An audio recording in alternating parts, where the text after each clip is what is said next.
माँ एक ऐसा शब्द जो दिल को छू जाता है। माँ वो है जो बिना किसी उम्मीद के देती है, सहती है और सच्चे दिल से दुआ करती है। लेकिन जब कोई संतान माँ की नाफरमानी करता है तो उसकी जिंदगी में अंधेरा पसरना शुरू हो जाता है। ये कहानी है एक ऐसे ही बेटे की, आमिर की, जिसने माँ की ममता को नजरअंदाज किया और फिर उसकी कीमत चुकानी पड़ी। गांव बसीरा की सुबह। उत्तर प्रदेश के एक छोटे से गांव बसीरा की सुबह अपने आप में खास होती थी। मुर्गे की बांग, खेतों में काम करते किसान और मिट्टी की वो सौंधी खुशबू। इसी गांव में रहती थी फातिमा बीबी, लगभग 55 वर्ष की, लेकिन अपने हौसले से ज्यादा जवान लगती। उनके पति का इंतकाल आमिर के बचपन में ही हो गया था। उन्होंने अपने इकलौते बेटे को माँ बाप दोनों बनकर पाला। फातिमा बीबी ने आमिर को पढ़ाया, लिखाया, भूखे पेट रहकर उसकी फीस भरी और दिन रात मेहनत की ताकि बेटे का भविष्य उज्जवल हो। आमिर भी बचपन में बहुत समझदार था, नमाज पढ़ता, माँ की हर बात मानता और गांव में सबका प्रिय था।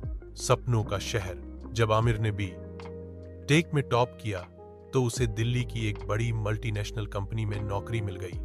गांव में जश्न मनाया गया।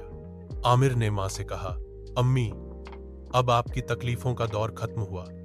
मैं शहर जाकर खूब पैसे कमाऊंगा और आपको भी वहीं बुला लूंगा। मां की आंखों में आंसू थे, खुशी और डर के। बेटा, कमाना अच्छा है, लेकिन अपने आप को मत खो देना, अपनी मां को मत भूल जाना। बदलाव की शुरुआत। शहर की जिंदगी तेज थी। आमिर ने खुद को बदलना शुरू कर दिया। अंग्रेजी में बोलने लगा, महंगे कपड़े पहनने लगा और मां को फोन करने में भी वक्त की कमी बताने लगा। पहले हफ्ते में एक बार कॉल करता, फिर महीने में एक बार और फिर कभी तो त्योहारों पर भी नहीं। एक बार फातिमा बीबी ने फोन किया, बेटा, ईद आ रही है, इस बार आ जाना, अकेलापन बहुत खलता है। आमिर ने कहा, अम्मी, ऑफिस में बहुत काम है और यहां मेरे दोस्त ईद मना रहे हैं, पार्टी भी है। मां चुप हो गई। एक लंबी चुप्पी के बाद बोली, ठीक है बेटा, खुदा तेरी हिफाजत करे। एक नई जिंदगी। दिल्ली में आमिर की जिंदगी में एक नई लड़की आई, रीमा, जो उसी ऑफिस में काम करती थी। रीमा बेहद स्टाइलिश, खुले विचारों वाली और मॉडर्न थी। दोनों ने एक दूसरे को पसंद किया और साथ रहने लगे। जब आमिर ने मां को बताया कि वह रीमा से शादी करना चाहता है तो मां ने पूछा, बेटा, क्या वह हमारे मजहब, हमारे तौर तरीकों को समझती है? अम्मी, ये सब पुराने जमाने की बातें हैं, आजकल प्यार सबसे ऊपर होता है। मां ने बहुत समझाया, बेटा, प्यार में सब कुछ कबूल है, लेकिन मां की बात नहीं मानोगे तो तिनका तिनका बिखर जाएगा। आमिर गुस्से में आ गया। अम्मी, अगर आप मेरी खुशी में खुश नहीं हो सकती तो मत होइए, मैं अपने फैसले खुद लूंगा।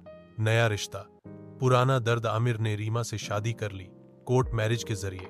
मां को नहीं बुलाया। फातिमा बीबी उस दिन बहुत रोई, लेकिन दुआ दी, या अल्लाह, मेरे बेटे को सुकून और समझ दे। शादी के शुरुआती दिन बहुत अच्छे रहे, लेकिन फिर धीरे धीरे रीमा को आमिर के परिवार से मतलब नहीं रहा। वह कहती, तुम्हारी मां बहुत ओल्ड फैशन्ड है, मैं उनके साथ नहीं रह सकती। आमिर भी अब मां का जिक्र करने से बचता। एक दिन फातिमा बीबी ने फोन किया, बेटा, बहुत तबीयत खराब है, थोड़ा वक्त निकाल कर आ जाओ। आमिर ने कहा, अभी मुमकिन नहीं है अम्मी, ऑफिस का प्रोजेक्ट चल रहा है, डॉक्टर को दिखा लेना। मां फिर चुप हो गई। कड़वी हकीकत, कभी नौकरी में तनाव, कभी घर में झगड़े। आमिर की जिंदगी में अब चैन नहीं था। ऑफिस में उसका व्यवहार चिड़चिड़ा हो गया, प्रमोशन रुक गया और रीमा भी अब पहले जैसी नहीं रही। झगड़े रोज का मामूल बन गए। एक रात आमिर को सपना आया। मां खामोश बैठी थीं, आंखें नम थीं और कह रही थीं, बेटा, तूने मेरी नाफरमानी की, अब जिंदगी तुझसे नाराज है। घबरा कर वह जाग गया, पसीने में भीगा हुआ था। उसी पल उसने मां को कॉल किया, फोन स्विच ऑफ था। अगले दिन बार बार कॉल करने पर भी कोई जवाब नहीं मिला। बेचैनी बढ़ती गई। वापसी उस दरवाजे पर। 3 दिन बाद वह गांव पहुंचा। फाटक खुला हुआ था।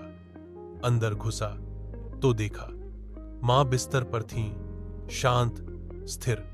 पास में एक चिट्ठी थी, जो शायद आखिरी बार लिखी गई थी। मेरे प्यारे बेटे आमिर, मुझे तुझसे कोई शिकायत नहीं। तेरी खुशियां ही मेरी खुशियां थीं। बस इतना चाहती थी कि तू एक बार आकर मेरा हाल पूछ लेता। अब मैं जा रही हूं, लेकिन मेरी दुआएं हमेशा तेरे साथ हैं। आमिर चिल्ला पड़ा, अम्मी, मुझे माफ कर दो। मैंने गलती की, बहुत बड़ी गलती, लेकिन अब बहुत देर हो चुकी थी। पश्चाताप की अग्नि। जनाजे के दिन आमिर ने खुद मां को कांधा दिया। हर गांव वाला हैरान था। आमिर, जो मां की बात नहीं सुनता था, आज उसकी मिट्टी को चूम रहा था। उसने रीमा को तलाक दे दिया। शहर छोड़कर हमेशा के लिए गांव लौट आया। मां की याद में एक छोटी सी मस्जिद और मदरसा बनवाया, जहां हर रोज बच्चों को यह सिखाया जाता, मां की नाफरमानी अल्लाह की नाफरमानी है और मां की खिदमत जन्नत की राह है। अंतिम सीख। आज आमिर गांव में बच्चों को पढ़ाता है, बूढ़ों की सेवा करता है और हर रोज मां की कब्र पर जाकर कुरान पढ़ता है। उसकी आंखों से अब आंसू नहीं गिरते, क्योंकि वह जानता है कि आंसू अब मां को वापस नहीं ला सकते। कहानी से सीख। 1, मां की बातें भले ही पुरानी लगें, लेकिन उनमें तजुर्बे और मोहब्बत की गहराई होती है। 2, शहर की चकाचौंध में रिश्तों की रोशनी न खो जाए, ये ध्यान रखना जरूरी है। 3, मां की दुआओं में जो ताकत है, वो दुनिया की किसी भी दौलत में नहीं।